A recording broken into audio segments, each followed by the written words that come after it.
At the time of Musa alayhi salatu wasalam, he once asked Allah Azza wa Jal, he said, "Oh Allah, tell me, who will be my companion in Jannah?" He asked, and Allah said, "A butcher." And he was shocked. He goes, "A butcher? Why will a butcher be my companion in Jannah?" So he asked, "Oh Allah, tell me, where can I find this man?"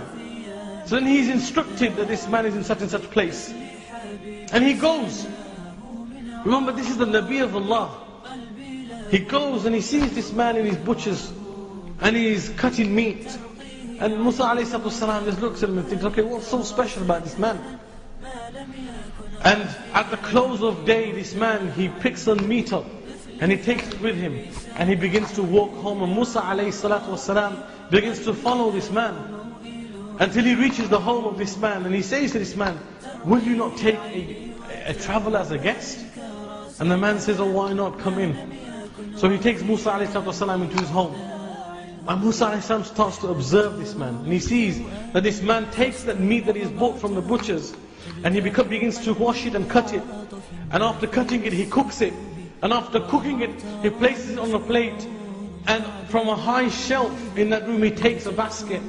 And he brings the basket down. He takes a damp cloth. And from within the basket, he takes out an old, frail lady.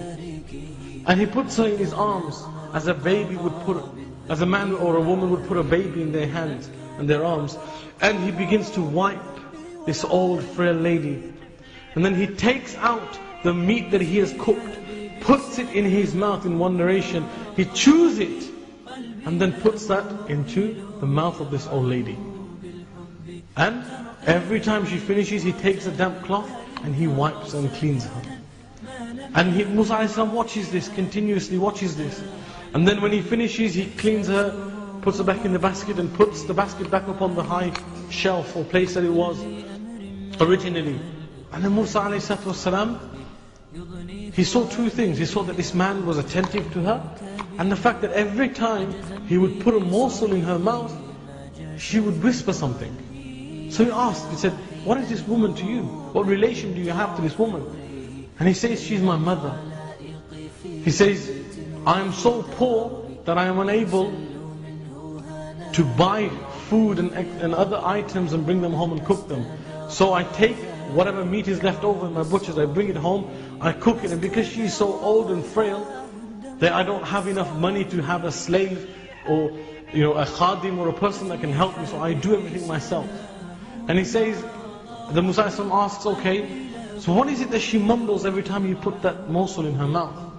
He says, "She prays for me that, oh Allah, make my son the companion of Musa in Jannah." Subhanallah. And because of the dua of his mother, Allah had accepted it. Musa ﷺ shows the power of that, of the dua of the mother.